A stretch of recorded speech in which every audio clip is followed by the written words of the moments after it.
I was nervous. Karen, my wife of 11 years, had asked me to meet her at the Tumbleweed Inn at 3 p.m. I knew the bar would be nearly empty at that hour, and whatever she had to tell me would have little to do with partying. The Tumbleweed was where we had first met 13 years ago. I had a bad feeling.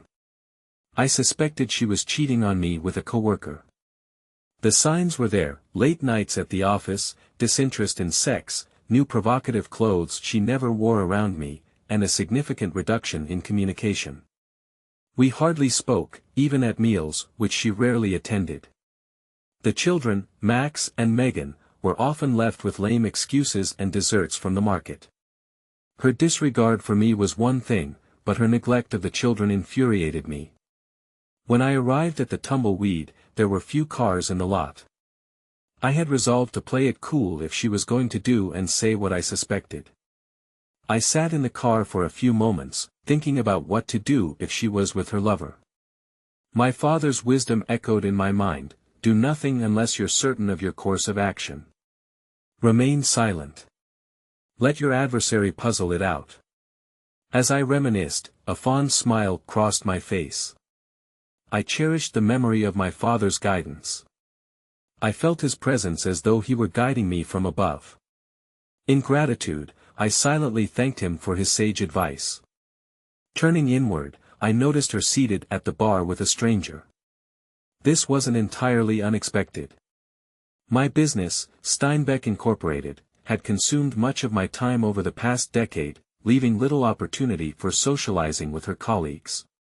As an electrical engineer, my company specialized in designing wiring and electrical systems for various construction firms, keeping me fully occupied during the day. I walked over to the two of them. She sensed my presence and turned. "Hello, Mark," she said, not "hello, honey," no peck on the cheek, just "hello, Mark." I said it pointedly, "What's up?" The man turned and faced me. "Mr. Steinbeck, or would you prefer I call you Mark? We brought you here today to let you know that your wife and I have been having sex together for some time. She has made it clear that she is tired of sneaking around and having to make excuses, so I convinced her to just simply tell you." I was halfway prepared for this, and the recorder in my jacket pocket gave me an edge. I hoped I was getting it all. I waited, saying nothing. After all, Dad was watching, and I didn't want him mad at me for being stupid.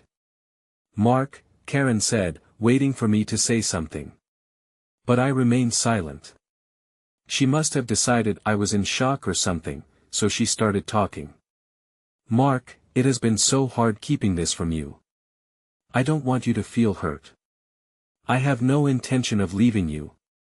It's just, well, sex with Jason here is just too much for me to give up. I hope you can understand. I just can't keep this from you any longer. You deserve to know." I wasn't sure just how aware she was of how stupid her argument sounded. Karen had not finished college for obvious reasons, but I had never considered her actually dumb until that moment. As for the military genius she was trading me in for, well, enough said. I walked to the end of the bar where the barkeep was trying not to hear what he couldn't help but hear. I ordered what was on tap, sipped it, and said nothing. The two of them watched me. I could see confusion on both of their faces. I finished my beer and left. I felt good for the first time in months. I felt that I had the upper hand. I went directly home. The kids would be waiting for me. I kissed the kids hello and laughed, telling them it was going to be a good weekend for them. They cheered, and we went to get ice cream. I told them of my plan, which I had formulated earlier that day. They would be staying with their Aunt Susan and Uncle Dak for the weekend. They loved my sister and brother-in-law, and they them. Sue and her husband, an ex-Army Ranger, had been unable to conceive, hence Max and Megan had become their favorite people in the whole wide world. I knew that Sue and Dak were going camping for the weekend, and now the kids were going to be going with them. That would give me the chance I needed to handle the things that had to be handled. "Everything okay, Mark?" Dak asked. The man had an uncanny knack for picking up on things. Truthfully, no, I said. I'm divorcing Karen. The kids don't know, so I figured. That brought me up short. What? I've noticed some things, he said. So has Sue. Karen actually made a play for me last Christmas. I blew her off, and she made a joke about it, trying to cover herself, but she couldn't sell it, not to me. Sue made me not tell you. It's okay, I said. I'm just grateful you guys are here to take care of the kids for a couple of days. I need time to get my ducks all lined up. Listen, Mark, if you need me for anything. Thanks, Dak. I'll keep it in mind, but I think I can handle this. It'll be messy, but I have evidence, and this is not a no-fault state, so nailing them shouldn't be a problem. After I left there, I was heading over to Henry's to get things underway. Henry Morgan was my company's more than competent attorney. He was by all accounts at least 120 years old but still sharp as a razor blade. He knew every judge and every worthwhile attorney in the state, let alone in the city. Karen couldn't have not realized what I was capable of doing if I found her cheating. I had to figure that she had come forward with all of this "I have a sex buddy" stuff in order to short-shank anything I might do if I were to discover them by accident. It was very faulty reasoning, but the more I considered it, the more it made the only possible sense. She was scared I would find out and sandbag her. Well, I was going to do just that. Yeah, Henry, that's about it, I said. I had come to his home unannounced and had surprised him. I had given him the recording in the name of the barkeep who had been a witness to the bizarre meeting with my wife and her sex buddy only hours earlier. Okay, I will have them both served on Monday. Are you going home? He asked. Yes, I guess so. I don't want to tip her too soon. I will be kicking her out as soon as you tell me they've been served. Okay, Malcolm will interview the witness and get him to sign an affidavit tomorrow, even though it's Sunday. Speed wins in this business. Hit them hard, hit them fast, and leave them bewildered and sucking dust, he said. I always liked the way this man thought. And Mark, yes, sorry about your marriage and especially about Max and Megan. Anything you need. Thanks, Henry. I appreciate it. I left feeling very, very good. I had an ex-ranger and a real nasty-ass lawyer running point now. All I had to do was sit back and let the fan hit the fan. I had told Henry to deny her anything whatsoever. She was to get nothing. He said it wouldn't be a problem. With any other attorney I knew, I'd likely have to split everything with her. However, her actions, as validated by the recording, according to Henry, would provide him with the leverage to decimate her in court. If Henry asserted it, it held undeniable truth. That much I was certain of. I felt increasingly reassured as I made my way home, potentially for the last weekend with my soon-to-be ex-wife. Upon arrival, I was taken aback to find an unfamiliar car parked in the driveway. It had to belong to Jason. The evening was descending, and I wondered if I might be fortunate enough to catch a glimpse of the lovers parking a couple of houses down. I stealthily approached the house. The lights were off as I approached. I noticed Rex, my next-door neighbor, wheeling the trash out to the curb. Rex was a police officer. I positioned myself directly beside the unfamiliar car and made eye contact with him. He waved, and I nodded. He had seen the car. I was relieved, another witness. I made a mental note of the jerk's license plate number. I would give it to Henry tomorrow, along with Rex's name and address, and maybe a couple of pics if I could get him. I entered the backyard as though going to get my trash bins to bring them out. Rex had gone back in by then, so I could still try and sneak in and get my pics. They were in the front room. I pulled out my cell and shot them through the sliding glass doors at the back. Thank God for modern cell phones. He was doing her from behind while she knelt on the couch. I got about 10 pictures, put away my cell, and entered noisily through the sliding glass door. They heard me. The two turned, looked at me, and continued doing what they were doing. I went upstairs. The nerve of them. I thought. I see it, but I waited. About 15 minutes later, I heard the front door downstairs open and close, and then the roar of the asshole's engines as he drove off. I waited for a minute or two more and then went back downstairs, heading for the kitchen. I heard the shower running as I passed the downstairs bathroom. I poured myself a cup of coffee and waited. This was going to be interesting. 10 minutes later, she came and joined me. "You okay?" she asked. Her voice was kind. I didn't say anything. I just sipped the coffee and waited for her to say something meaningful. It concerned me that she didn't even think to ask after the kids. This woman was not the woman I had married more than a decade ago. "Mark, we have to talk. The kids are at my sister's. Thought you might like to know." "Oh yes, I noticed they weren't here when I got home." She looked flustered now. "Look, are you okay? I just wanted to be upfront and honest with you. I didn't like sneaking around. You're a good man, and you deserve better. It's just sex, Mark, only sex. I will deny you nothing when we are together, and Jason knows that and is okay with it. He's a good man. It was his idea not to hide things from you anymore." I couldn't resist. "Sorry, Dad. So, I can have sex with my lawfully wedded wife, and Jason is okay with that?" "Damn, that's very nice of him. No need to be sarcastic, Mark. Honesty is always the best policy, you know," she said. She actually said that. Evidently, breaking her wedding vows was an exception to the rule. I had to smile. I couldn't help it. "Mark, damn it, say something," she commanded. "What do you want me to say? If I said to call him and tell him it's over, would you?" Well, then there is nothing to say, but yes, you were right. I deserve better." I was laughing inside, but my outward demeanor was calm, even reflective. "You're not a cuck or whatever," she said.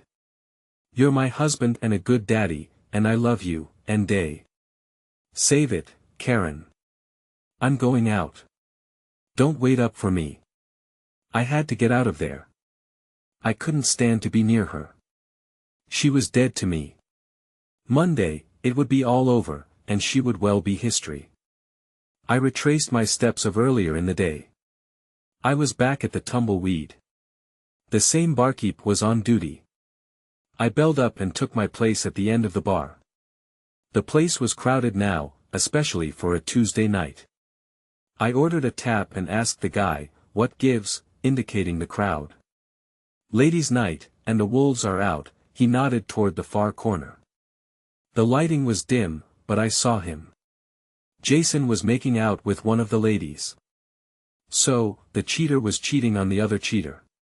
Why was I not surprised? Or maybe he wasn't cheating on the other cheater. Maybe the other cheater knew he had other interests. I overheard that earlier today, the barkeep said. "Man, if you need a witness." "Thanks, maybe I will," I said. My wife pulled that on me too a few years ago, but I didn't have anybody to stand with me, so I got rimmed pretty bad in court. So that was something. I guess it'd actually be good if half of what I make didn't go to alimony. We talked off and on for the next 4 hours straight. I made a mental note to talk to Henry about maybe getting this guy some justice if he helped me nail Romeo and Juliet. A sucker's head to stick together. Jason never noticed me at the bar. I had managed to get some good shots of him and his little chickie. I would use them to show my wife if indeed she thought she was exclusive with him, but that would have to wait till after the big show on Monday.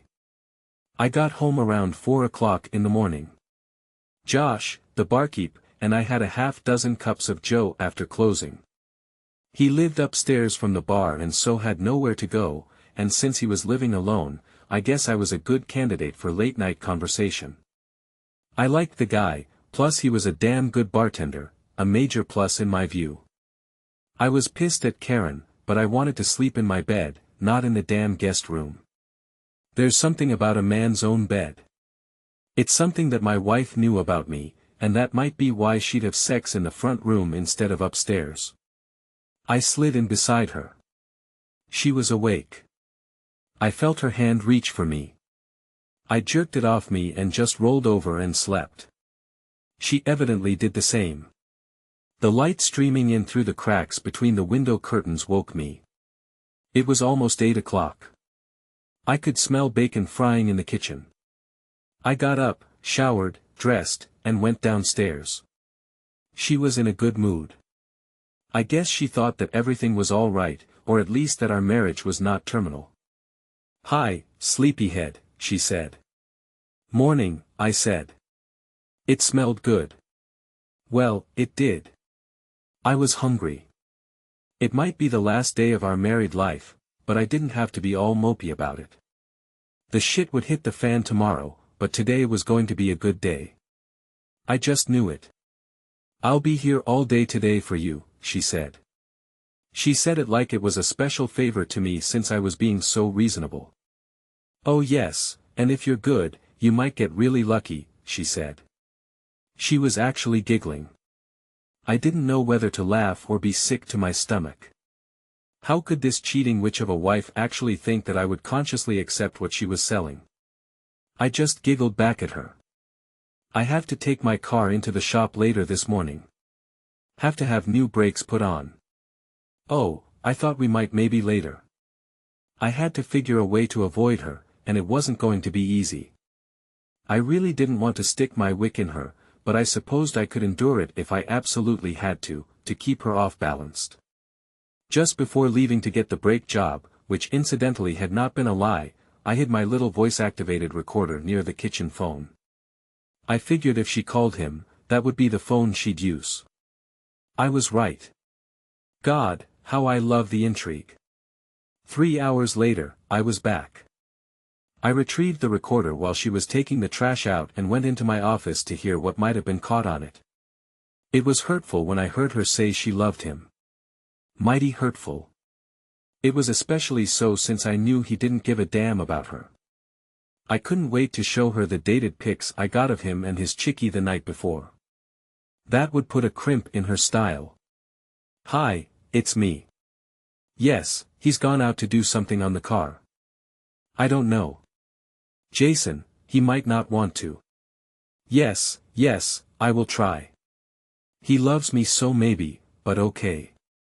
"I understand. I just don't want to lose him." "I don't know. Maybe we went a far shoving it in his face like that." "I know, but okay. I love you too." I sat there in my office in a state of wonder. I had married A, it was embarrassing. I wasn't sure now if I even should divorce her. How could anyone that stupid be held responsible for her actions? Now, the hurt was too deep. The in-your-face audacity of the pair made any kind of reconciliation impossible, and then there were the children. She clearly didn't give a damn about them. Unforgivable. I was up and out of the house before she even awoke the next morning. It was Monday, and soon it would be the living end for her and her lover. I first went to the office to let my secretary, Eleth, know I would be out for the rest of the day. Being the boss had its upside. First stop was Henry's office. He had news. Malcolm, his part-time PI, had gotten some stuff per Romeo. He was married, had 6 kids, believe it or not, and his wife had the money in the family, a house fraud, 10 years his senior. She apparently had no clue as to his philandering. I instructed Henry to take him down big time and also gave him my latest recording in my cell with the pic. He smiled at that. I also mentioned to him that I might have a special job for him in Malcolm after the dust settled. I knew that Sue and Dak would get the kids off to school. It was having to talk to them later in the day that was scaring me, but there was nothing for it. It had to be done. Henry had set it up for the 2 lovers to be served at work. There was a restraining order against her coming back to the house and against him as well. The papers were said to be delivered just before lunchtime. I asked Henry to make sure it was done as loud and with as much fanfare as possible. I wanted the 2 lovers to hurt. Also, I had asked that he make any and all evidence against the pair available to Jason's wife. What she did with it would be up to her. God, how I wanted to be there when my wife was served, and then I thought, why not? I was in the hall when the server arrived. I didn't know him, and he didn't know me, so he just walked right past me to the office where my wife worked. The boss's office. I observed from the doorway unnoticed as she conversed with the server. He handed her a manila envelope. "You're served," he informed her. Her expression darkened as she examined the contents of the envelope.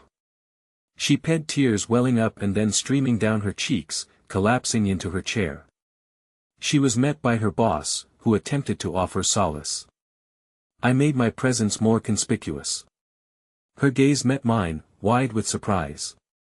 "Mark, why?" she questioned, her voice quavering. Unable to resist, I replied, "Sorry again, Dad. As you said, I deserve better." And I departed. Though physically absent, I later learned that Jason had met a similar fate, fainting upon realizing the gravity of his situation. In the end, he lost everything: wife, children, home, career. I had misjudged one aspect. Karen wasn't the biggest fool in the world. She was merely the second. A few days later, I sat in Henry's office, sipping on a steaming cup of coffee. "So, do you think you can help him since it's so long after the fact?" "Yes, I think so. The lady has a lot of skeletons in her closet, and she is more than willing to revisit the conditions of their divorce in order to keep them hush-hush. Get the alimony dumped. I mean, if you can, Mark." "Mark, don't you know by now that I can do anything?" he laughed. "I stand corrected," I said, joining him and laughing. Late that day, I sat at the bar in the Tumbleweed, talking with my new friend Jesus. "If what you say is true, you will never have to pay for another tap in here again. I can't tell you how much I appreciate it, especially since she rubbed my nose in it so bad at the time." "Glad I could help," I said. Karen ended up with nothing from our marriage but a miracle of miracles. She was not fired. She'd been with her boss for so long that he let her indiscretion slide this once. Jason was history, as previously related. I met with Karen the day after the big show. I had something I wanted to give her. I knew I risked having to listen to her beg and plead, but this one was worth that risk. "Mark, isn't there some way? I mean, the children." That was a card I knew she was going to play, and I shot her down. "You have shown no interest in the children in months, Karen. That boyfriend of yours has had your full attention. Mark, he's a good man. He's like you in so many ways. I think that's why I fell for him in the first place. He loves me too. That's why we tried so hard to make you understand. It was for you that we bared our hearts and souls. Now you have seen fit to destroy us all of us, even the children. How could you?" The tears came again. This time, she had really pissed me off, making it all my fault. God, I was mad. "Mark, it's not too late. There's still us if you want it. I know I can make Jason understand that you have needs too. You'll still be my number one. You're the father of my children. How could you ever be otherwise? Jason is outside of us, not part of us. I will make you a very happy man if you only give me the chance." I was almost speechless. I couldn't even get mad. This was beyond dumb, stupid, moronic. She actually believed her tripe. She needed help, but somebody else was going to have to provide it. She was history to me. "Karen, I came here today to see you for two reasons. One, I am going to allow you unrestricted visitation with the children, but never your lovers. I am going to give you some money to get you into a new starter apartment, but then you will have to fend for yourself. The condition for this largesse on my part is that you do not in any way contest the divorce. If you do, I will come at you with everything I have, and Karen, you have no idea what I am capable of. Am I clear so far?" She stared at me. It was clear she had hoped against hope that I would take her back and that I would be okay with her keeping on with world-class number one. Like I say, she was going to need help. Number 2, are these? I pushed a manila folder toward her. Please check the dates at the bottom of the photographs, I said. They were the photos I'd taken Saturday night of Jason and his chickie. She pulled them out and stared. But these are from last Saturday night. You, not his true love. You never were. He's a player. Have a nice life, I said. I rose, threw a 20 on the table for the waitress, and left. She was shedding the tears of the despairing as I exited the building. If you were moved by these stories, hit that subscribe button and ring the notification bell. Don't miss out on the upcoming emotional roller coaster of relationships. Your support means the world, and we can't wait to share more compelling tales with you. Until next time, remember every relationship has a story worth telling. See you soon.